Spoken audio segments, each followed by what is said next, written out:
This was the best trade deadline in NBA history. And honestly, nobody seen this coming. The number of trades completed over the past few days have been absolutely astronomical.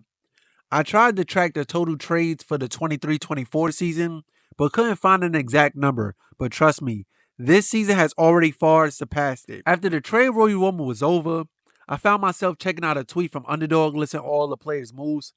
And when I clicked on it, it was like that one scene from Bruce Almighty when he opens the file cabinet. Just an endless stream of chaos, one move after another. But shout out to Underdog.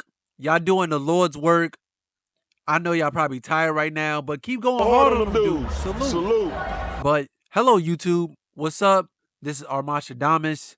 Y'all can also call me Armani, like the brand. And this is actually my first YouTube video, so bear with me, y'all. And I'm going to do my absolute best to give you a rundown of the best trade deadline ever. So pull up a chair, grab some snacks, and your beverage of choice, and enjoy. Alright, so going into it, the main storyline was the Jimmy Butler saga.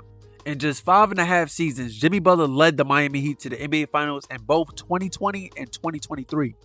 But now it seemed like it was time for him to move on from a franchise he originally joined because he respected their culture.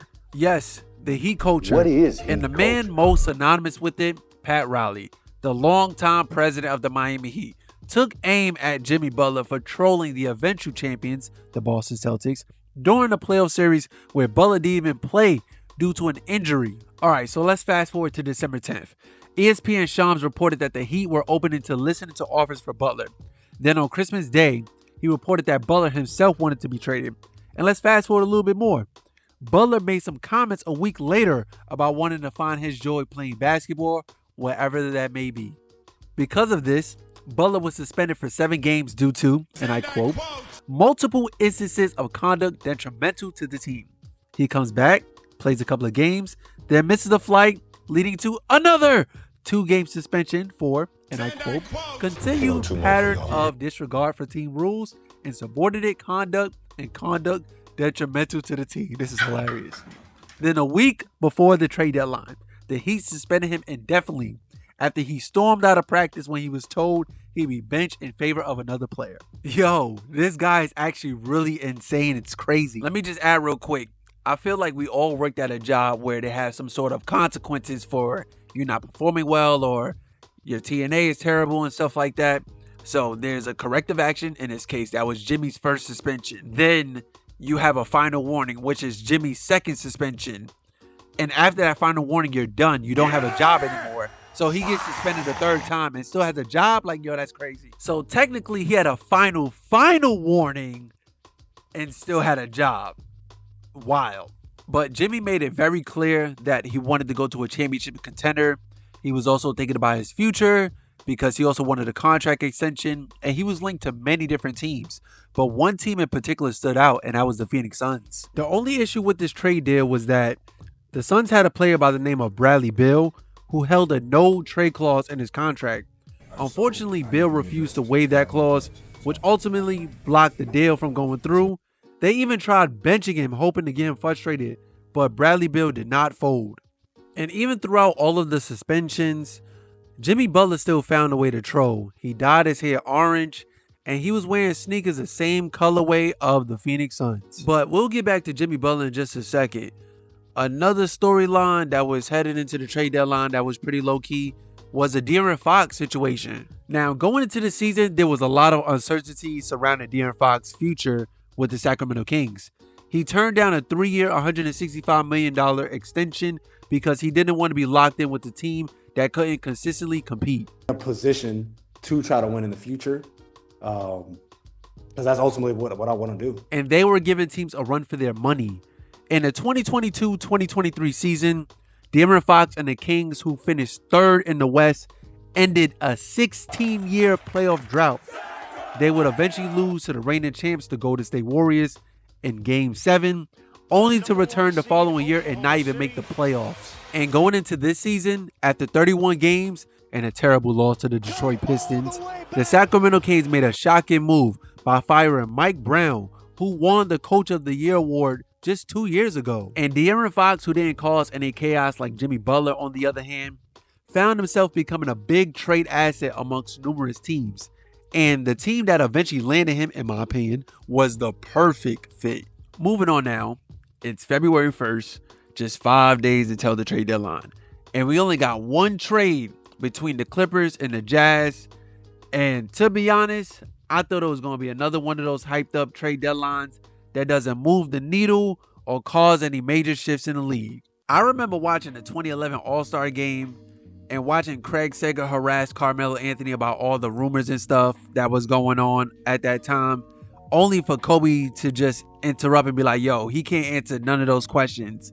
Rest in peace to the both of them. And 2 days later, watching ESPN, we get interrupted by a breaking news segment announcing the news that Carmelo Anthony was traded to the Knicks. And 2 years ago, I just remember my Lakers were so close to trading for Kyrie Irving, only for the Mavericks to just pull the heist out of nowhere. And for even more randomness, just 3 days later, I woke up in the middle of the night and found out that Kevin Durant had been traded to the Phoenix Suns. So let's go back to February 1st.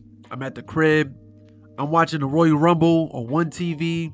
On the other TV, I got the Knicks and Lakers game. Not thinking what was about to happen was going to blow my mind. So my Lakers finished putting the belt to ass on the Knicks. And I look over at the Royal Rumble. And Jey Uso eliminated John Cena to win the Rumble. Ain't nobody seen that coming. So I was just in shock, just like everybody else. And about an hour later, my phone starts going off. Everybody's texting me, trying to call me. And first thing I'm thinking is, who died? I checked the group chat. My homie Earn sent a tweet from Sham saying that the Mavericks are trading Luka to the Lakers. And AD's getting traded to the Mavs. And holy shit, I couldn't believe this. I had to keep rubbing my eyes just to make sure I wasn't tweaking. But I ain't gonna lie, part of me was hyped because we gained a talent like Luka, 25 years old in his prime, who just took his team to the NBA Finals. And the other part of me was sad, man.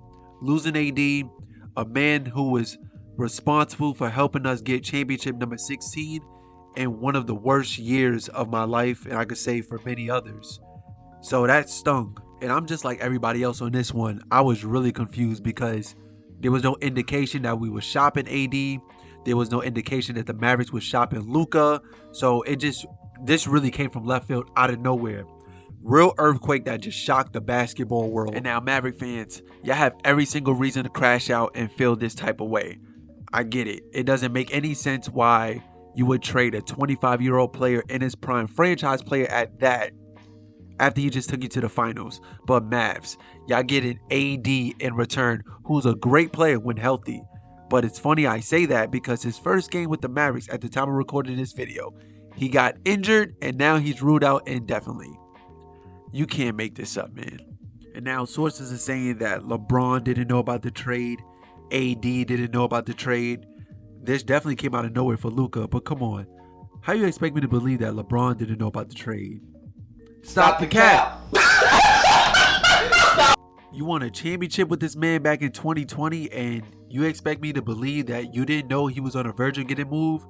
Alright, man. But later in the day, we finally get a conclusion to the Fox story as he gets dealt to the Spurs in a 3-team trade sending Zach LaVine to the Kings and Zach Collins, Trey Jones, Kevin Huerter, and a 2025 first-round pick they originally owned to the Chicago Bulls. As far as the Spurs, I'm liking that they got Fox because him and Wemby's going to be fun to watch.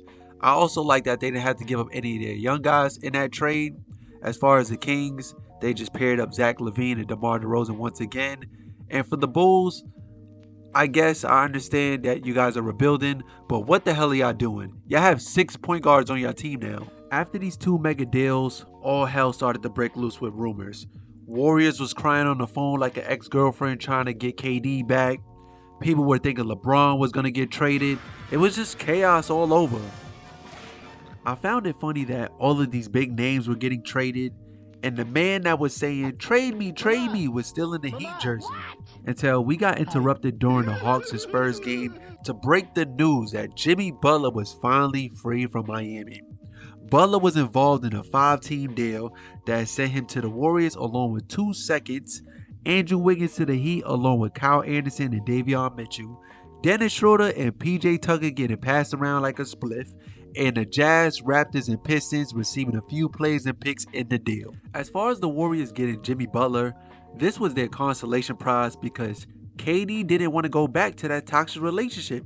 I mean, I don't blame him.